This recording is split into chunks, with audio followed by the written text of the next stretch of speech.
गिरने का मामला सामने आया है। लिफ्ट में 25 मिनट तक फंसे रहे 7 लोग। घटना के वक्त सिक्योरिटी गार्ड ने दिखाई लापरवाही। अलार्म बजने पर भी नहीं आए सिक्योरिटी गार्ड। लिफ्ट में फंसी महिला ने दी नंदग्राम थाने में तहरीर।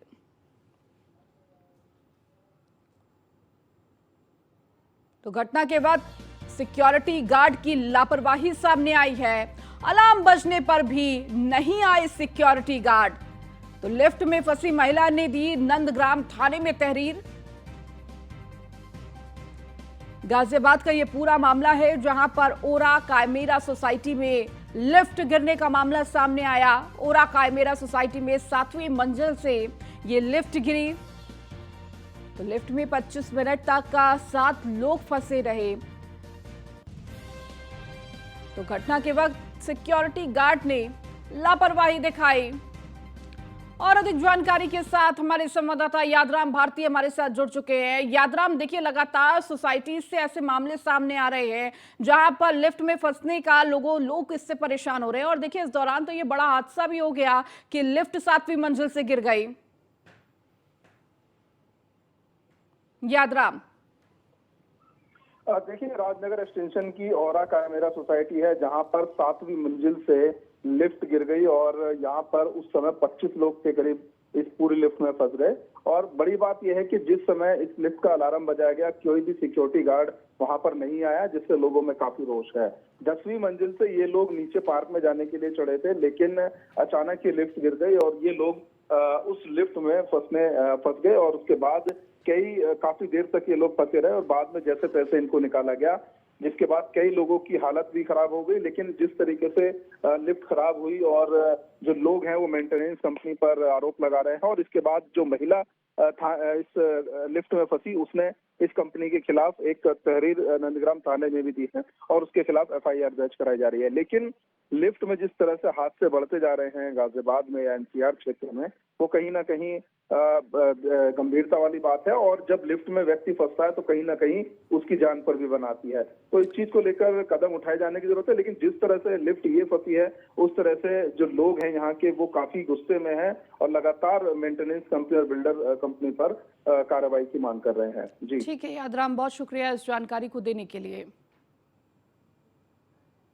खबरों में आगे बढ़ेंगे। अवैध रूप से चल रहे मदरसों पर सरकार का शिकंजा। विदेशी फंडिंग वाले 4000 से ज्यादा मदरसों पर यह कार्रवाई होगी। पिछले साल हुए सर्वे में 8441 मदरसे मिले थे अवैध। बोर्ड परीक्षाएं समाप्त होने के बाद कार्रवाई की तैयारी में सरकार है। अल्पसंख्यक कल्याण विभाग और पुलिस के बीच हुआ है मंथन। 12 बिंदुओं पर सरकार ने कराया था सर्वे।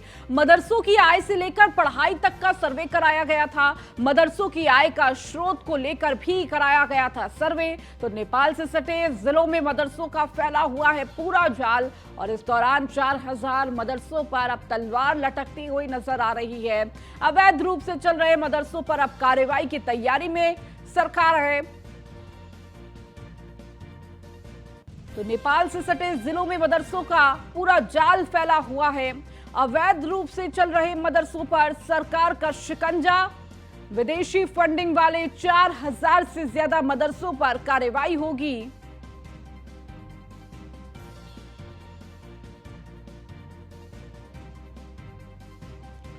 तो बोर्ड परीक्षाएं समाप्त होने के बाद ये कार्रवाई की तैयारी। अल्पसंख्यक कल्याण विभाग और पुलिस के बीच हुआ मंथन। 12 बिंदुओं पर सरकार ने कराया था सर्वे, जिसमें पढ़ाई से लेकर फंडिंग तक के तमाम बिंदुओं पर ये सर्वे हुए थे। तो मदरसों की आय से लेकर पढ़ाई क्या कुछ होती है, क्योंकि लगातार सरकार का ये प्रयास है कि मदरसों में ऐसे पढ़ाई हो कि लोग आगे जिस तरह से छात्र उसमें पढ़ते हैं वो कहीं ना कहीं मुख्य धारा से जुड़ सके। और अधिक जानकारी के साथ हमारे सहयोगी भी हमारे साथ जुड़ चुके हैं। अश्विनी हमारे साथ लखनऊ से जुड़ चुके हैं। फहीम खान हमारे साथ रामपुर से जुड़े हैं। राम जी हमारे साथ कानपुर से जुड़ चुके हैं। उनसे ताजा अपडेट लेंगे। अश्विनी, लगातार जिस तरीके से हमने पिछली तस्वीरें देखी थी, जब लगातार अश्विनी जब सरकार के द्वारा तमाम सर्वे कराए गए थे, चाहे फंडिंग हो या फिर किस तरह की पढ़ाई होती है, क्या पढ़ाई की जाती है, क्योंकि सरकार की यही कोशिश है कि जो भी मदरसे में पढ़ रहे हैं छात्रों को मुख्य धारा से जोड़ा जा सके। और इसी प्रयास में देखिए कितने सारे मदरसे अवैध रूप से पाए गए, अब उसकी कार्रवाई में सरकार है। हाँ, बिल्कुल बात करें उत्तर प्रदेश में पिछले साल उत्तर प्रदेश सरकार ने एक सर्वे कराया था जिसमें मदरसों का सर्वे हुआ था। इस दौरान देखा गया था कि तमाम मदरसे जो थे अवैध रूप चल रहे थे। लगभग 8,400 मदरसे थे जिनका रजिस्ट्रेशन कहीं नहीं था, जिनका ये नहीं पता था कि उनके आय का स्रोत क्या है। उसमें से 4,000 मदरसे और अलग से निकले हैं जिसमें जिनके पास आय का स्रोत के जो कागजात हैं वो अभी तक सरकार को उपलब्ध नहीं कर पाए, क्योंकि जिस दौरान मदरसों का सर्वे हुआ था उस दौरान कहा गया था कि जो शिक्षा व्यवस्था है उसको बेहतर करने के लिए मदरसों का सर्वे कराया जा रहा है कि किसी तरह की कोई कार्रवाई नहीं की जाएगी। लेकिन जब जांच हुई, जांच पाया अवैध जो मदरसे चल रहे हैं उसमें कहीं ना कहीं जो अवैध धन है वो लगाया जा रहा है, क्योंकि जिस दौरान मदरसों की जांच हुई उस दौरान उनसे संचालक जो थे उनसे पूछा गया था कि आपके आय के स्रोत क्या है, तो उन्होंने साफ कहा था कि तमाम प्रदेश के तमाम शहरों से उनके लिए फंडिंग होती है, जकात या चंदे के माध्यम से उनके जो मदरसे संचालित हो रहे हैं। जिसके बाद कहीं ना कहीं जो सरकार थी, गवर्नमेंट की तरफ से उनसे कहा गया था कि अपने आय के स्रोत दो, लेकिन वो नहीं दे पाए थे। तो ऐसे में कहीं ना कहीं अब सरकार सख्त होती दिख रही है और अवैध मदरसों के खिलाफ एग्जाम खत्म हो जाएंगे, उसके बाद कार्रवाई का दौर शुरू होगा। जी बिल्कुल अश्विनी, और देखिए अब ये कार्रवाई अब शुरू होने वाली है क्योंकि बोर्ड एग्जाम अब खत्म हो चुके हैं और लगातार अब नजर है कि इन अवैध मदरसों पर कार्रवाई की जाए। लौटूंगी आपके पास, फहीम हमारे साथ रामपुर से जुड़े हुए हैं। फहीम, अगर रामपुर का जिक्र करें तो वहां पे किस तरह से, कितनी संख्या में अवैध मदरसों की संख्या है, इसके साथ ही क्या कार्रवाई की तैयारी में अभी सरकार है वहां पर? प्रदेश के अंदर की सर्वे हुआ था और सर्वे में ये जांचने की कोशिश की गई थी कि ये जो मदरसे हैं ये वैध हैं या अवैध हैं। वैध और अवैध की अगर मैं बात करूं तो सरकार उनको अवैध मान रही है जिनका रजिस्ट्रेशन नहीं था या जिनको खैरात ज़कात का पैसा उनके रिश्तेदार या उनके मिलने वाले या अरब कंट्री में रह रहे लोग या गल्फ कंट्री में रह रहे लोगों ने वहां से इमदाद के तौर पर भेजे थे, खैरात और ज़कात के तौर पर जैसे कि भिखारियों को दिए जाते हैं इस तरह से भेजे थे। तो सरकार फंडिंग मानती है उस पैसे को और अवैध मान रही है इसलिए कि उनका रजिस्ट्रेशन नहीं था या फिर वो उनके मान पे नहीं करता था। क्योंकि मदरसों में जो पढ़ाई होती है वो सिर्फ अरबी फारसी की पढ़ाई होती है और उसमें जो उनके तालिबे इल्म होते हैं उनका ये मानना है कि इसमें इन सारी औपचारिकताओं की जरूरत भी नहीं होती है, क्योंकि वो धार्मिक है और धार्मिक पुस्तकें ही वहां पढ़ी जाती है। तो ऐसे में मदरसों को अवैध बताना ये भी जो है तालिबे इल्म कहते हैं कि इसको जो सही से बोला नहीं गया, इसको समझा नहीं गया। देशी फंडिंग कहते हैं जिसको, वो खैरात और ज़कात का पैसा बच्चों के खाने के लिए और बच्चों के पढ़ने के लिए लोगों ने भेजा। तो ये जो 4,144 लगभग 4,500 जो पश्चिम क्षेत्र के हैं, 8,441 पूरे उत्तर प्रदेश क्षेत्र के हैं। तो ये जो मदरसे हैं इनको अवैध और विदेशी फंडिंग की जांच हुई तो उसको अगर विदेशी फंडिंग कहेंगे तो उसमें पैसा आया है और इनके ऊपर कार्रवाई होगी और बड़ी कार्रवाई होगी। सरकार के मानक के हिसाब से जो कार्रवाई बनती है विदेशी फंडिंग की, उसमें बहुत सख्त कार्रवाई होने जा रही है और इस तरह के जो मदरसे और भी बाकी रह गए हैं उन पे भी कार्रवाई होनी है, क्योंकि ऐसे अगर मदरसे चलेंगे या ऐसे शिक्षा क्षेत्र चलेंगे तो वो गलत होंगे, सरकार बिल्कुल की नीयत के खिलाफ बिल्कुल होंगे। फहीम, और कोशिश सरकार की तरफ से यही की जा रही है कि किस तरह से छात्रों को बेहतर शिक्षा दी जा सके और इसी कदम को आगे बढ़ाते हुए सरकार अब इस तरह की कार्रवाई कर रही है। फहीम, आपसे ये भी जानना चाहेंगे कि अभी रामपुर में ऐसी तस्वीरें निकल कर आई हैं क्या, कितने अवैध मदरसे वहां पर चलाए जा रहे हैं और किस तरह की कार्रवाई पर अभी मदरसों में जो लोग मौजूद हैं उनका क्या कुछ कहना है? जी बिल्कुल, मैंने वही बताया आपको ऋतु के रामपुर के अंदर भी यही तस्वीर है, हर जिले की यही तस्वीर है जी। जिसको मैंने जैसे बात की लोगों से जो पढ़ते हैं बच्चे या जो शिक्षक हैं उनसे जब बात हुई तो उन्होंने यही मुझे समझाने की कोशिश की कि जिसको सरकार अवैध मान रही है वो अवैध तरह से मान रही है कि पैसा आया बाहर से, लेकिन किसने भेज और क्यों भेजा इन दोनों चीजों को हटा दिया गया है, फोटो हटा दिया गया है। खैरात और ज़कात का पैसा कैसे भिखारी को दिया जाता है, ऐसे ही मदरसे में पढ़ने वाले बच्चों के लिए खाने के लिए, उनके टॉयलेट के लिए, उनके बाथरूम के लिए, उनकी छत के लिए, पढ़ने के लिए वो पैसा आया, चाहे वो रिश्तेदारों से आया, मिलने वालों से आया या धर्म के कुछ अनुयायियों से आया, तो वो हो गई विदेशी। और दूसरी बात यह कि जिस तरह से ये मदरसे अवैध बनाए गए हैं ये इस तरह से कार्रवाई जो हुई है अवैध के रूप में, उसमें भी उनका ये कहना है कि ये अवैध इसलिए कहा जा रहा है कि इनके जो मानक है स्कूल वाले मानक मदरसे पूरे नहीं होते, और बिल्कुल। इसलिए नहीं होते कि यहाँ धार्मिक जो शिक्षा है वो दी जाती है, जिसको जी। कहीं पे बैठ के दे दिया जाता है, उसको जगह चिन्हित कर ली जाती है, या वो खरीद ली जाती है, या वो बना ली जाती है। बाकी जितने मदरसे हैं वैध रूप से चल रहे हैं, उनकी सारी चीजें प्रॉपर है। जो बड़े मदरसे हैं, लेकिन जो छोटे छोटे मदरसे हैं, जो छोटी छोटी जगहें हैं, उसको आप कह सकते हैं कि वो ठीक है, बिना किसी ठीक है फहीम, लौटूंगी आपके पास। हमारे साथ कानपुर से राम जी भी जुड़े हुए हैं। राम जी, कानपुर में किस तरह की तस्वीरें निकल कर आ रही है, क्योंकि जब सर्वे हुआ था उस दौरान कानपुर में बड़ी संख्या में अवैध मदरसों की जो सर्वेक्षण किया गया था उसमें निकला था कि कितने सारे कानपुर में ऐसी तस्वीरें निकल कर आई। अभी जब कार्रवाई की तैयारी में सरकार है, क्या कुछ वहां पर हलचल देखने को मिल रही है?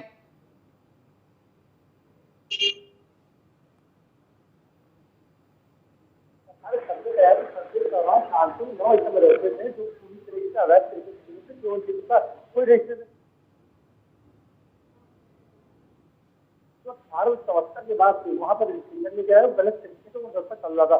जांच की गई, जांच से निकल के सामने आया कि ये मदरसा अवैध तरीके से चल रहा है, इसमें फंडिंग है। फंडिंग के कोई भी डॉक्यूमेंट जो सरकार ने, जो सर्वे टीम को उपलब्ध नहीं कराए गए थे, जिसको जब जांच की तो जानकारी निकल के सामने की इसको विदेशी फंडिंग की जाती थी। और सबसे बड़ी बात थी जब दंगा हुआ था कानपुर में, दंगे के दौरान ये बात निकल के सामने की आखिर मदरसे में कई ऐसे लोग, क्योंकि जो बुनियाद रखी गई थी, जो ठीक है, आप सभी का बहुत बहुत शुक्रिया हमारे साथ जुड़ने के लिए। तो लगातार कार्रवाई की तैयारी में इस वक्त सरकार है। अब खबरों में आगे बढ़ेंगे। राजा भैया के तलाक का मामला, राजा भैया और पत्नी भावनी सिंह के तलाक में सुनवाई आज है। तो दिल्ली के साकेत कोर्ट में आज पूरे मामले पर सुनवाई है। कुंडा से विधायक है राजा भैया। 1995 में बस्ती राजघराने की भानवी सिंह के साथ हुई थी राजा भैया की शादी। तो अब तलाक का ये पूरा मामला, तो दिल्ली के साकेत कोर्ट में आज पूरे मामले पर सुनवाई है। तो कुंडा से विधायक हैं राजा भैया। 1995 में बस्ती राजघराने की भानवी सिंह के साथ हुई थी राजा भैया की शादी, और अब राजा भैया के तलाक का ये पूरा मामला, जहां राजा भैया और पत्नी भानवी सिंह में तलाक की ये सुनवाई आज होनी है। दिल्ली के साकेत कोर्ट में आज पूरे मामले की सुनवाई होगी।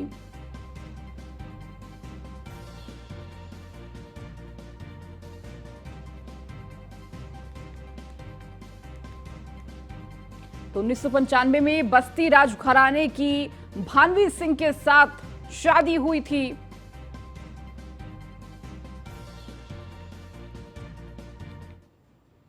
खबरों में आगे बढ़ेंगे, बात करेंगे राजधानी दिल्ली की, जहां धरने पर बैठे पहलवान आज निकालेंगे कैंडल मार्च। इंडिया गेट पर पहलवान निकालेंगे कैंडल मार्च।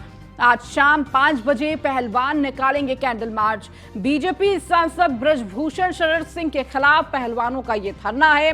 दिल्ली के जंतर मंतर पर धरना दे रहे हैं पहलवान, और करीब 1 महीने का वक्त हो चुका है जहां धरने पर लगातार पहलवान बैठे हुए अपनी मांगों को लेकर। और देखिए, अब इंडिया गेट पर कैंडल मार्च निकाला जाएगा। दिल्ली के जंतर मंतर पर लगातार धरना प्रदर्शन पहलवान कर रहे हैं। धरने पर बैठे पहलवान आज दिल्ली के इंडिया गेट पर कैंडल मार्च निकालेंगे। तो शाम 5 बजे कैंडल मार्च पहलवानों के द्वारा निकाला जाएगा।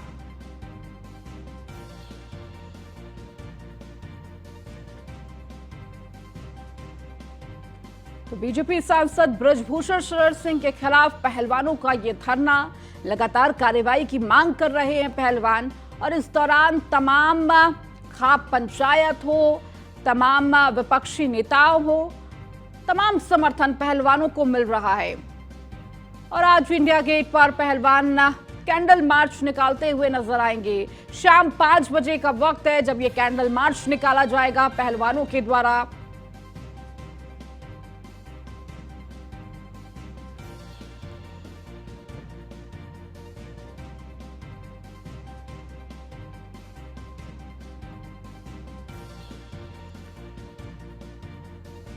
तो धरने पर बैठे हैं पहलवान, आज निकालेंगे कैंडल मार्च।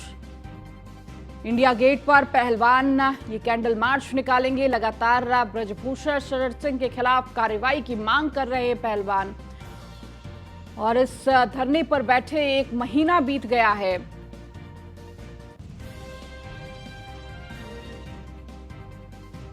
तो दिल्ली के जंतर मंतर पर लगातार पहलवानों का धरना जारी है।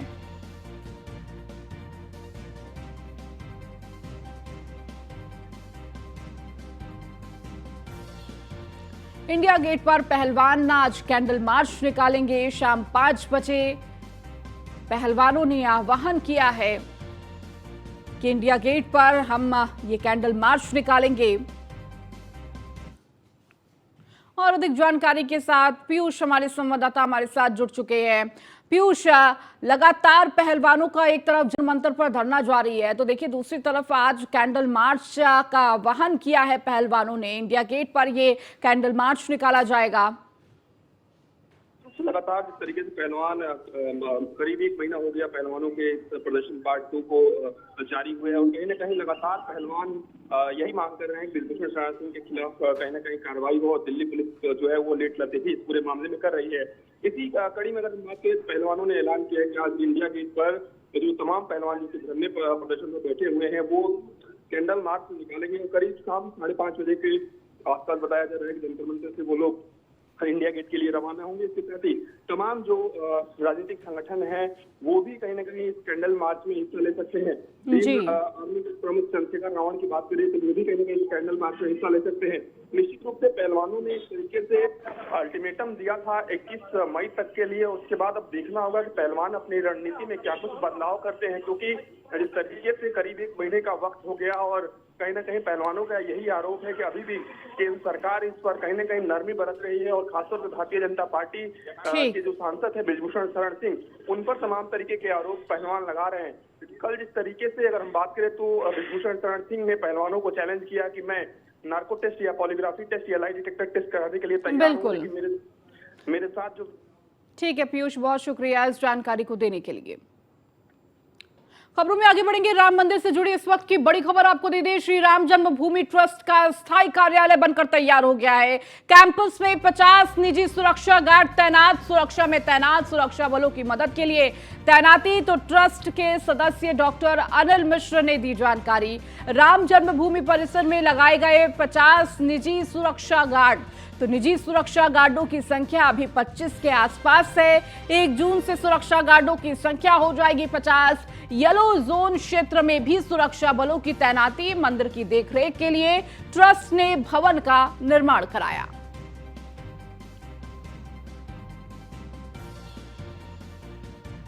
तो राम जन्मभूमि पे सुरक्षा गार्डों की संख्या बढ़ा दी गई है। पहले 25 के आसपास ये संख्या, और अब 1 जून से सुरक्षा गार्डों की संख्या 50 कर दी जाएगी। तो निजी सुरक्षा गार्डों की संख्या बढ़ाई गई है। येलो जोन क्षेत्र में भी सुरक्षा बलों की तैनाती की गई है। तो मंदिर की देखरेख के लिए ट्रस्ट ने भवन का निर्माण कराया। तो राम मंदिर से जुड़ी इस वक्त की बड़ी खबर दे रहे हैं। तो श्री राम जन्मभूमि ट्रस्ट का स्थायी कार्यालय बनकर तैयार हो गया है। तो कैंपस में 50 निजी सुरक्षा गार्ड भी तैनात किए गए हैं। और अधिक जानकारी के साथ अनिल निषाद हमारे साथ जुड़ चुके हैं अयोध्या से। अनिल, देखिए लगातार राम जन्मभूमि को लेकर ये बड़ी खबर आ रही है, जहां एक तरफ मंदिर निर्माण का कार्य तेजी से देखा जा रहा है, तो वहीं दूसरी तरफ सुरक्षा गार्डों की संख्या बढ़ा दी गई है। इसके साथ ही साथ कार्यालय भी बनकर तैयार हो चुका है। बता दें कि श्री राम जन्मभूमि ट्रस्ट एक आवासीय कार्यालय जो बना है, बनकर तैयार हुआ रामकोट में, उसका कल भूमि पूजन के साथ उसका उद्घाटन किया गया। सभी संत महंतों को बुलाया गया था। इसके साथ साथ वहाँ के ट्रस्ट के महासचिव चंपत राय और तमाम ट्रस्टी वहाँ पर मौजूद है। और जो श्रद्धालु राम में आएंगे उनके लिए 50 निजी गार्ड की व्यवस्था की गई। अभी मौके पर 25 रखा गया और 1 जून से 50 कर दिया जाएगा। इसके साथ ऐसा SIS प्राइवेट कंपनी के गार्ड रखे गए हैं जो श्रद्धालुओं को। ठीक है अनिल, बहुत शुक्रिया इस जानकारी को देने के लिए। चलिए खबरों में आगे बढ़ेंगे। विधान परिषद की 2 सीटों के लिए 29 मई को मतदान होना है। बीजेपी ने पदम सिंह चौधरी और मानवेंद्र सिंह को बनाया अपना प्रत्याशी। सपा ने रामजतन राजभर और रामकरण निर्मल को उतारा है मैदान में। चारों प्रत्याशियों के नामांकन पत्र सही पाए गए हैं। नाम वापस लेने की अंतिम तिथि भी हुई समाप्त। यूपी विधानसभा के सभी निर्वाचित सदस्य मतदान में लेंगे भाग। बहुमत के आधार पर बीजेपी प्रत्याशी ज्यादा मजबूत है। तो चारों प्रत्याशी के नामांकन पत्र सही पाए गए और नाम वापस लेने की तारीख भी खत्म हो चुकी है। तो अब जो मुकाबला है चारों प्रत्याशियों के बीच है।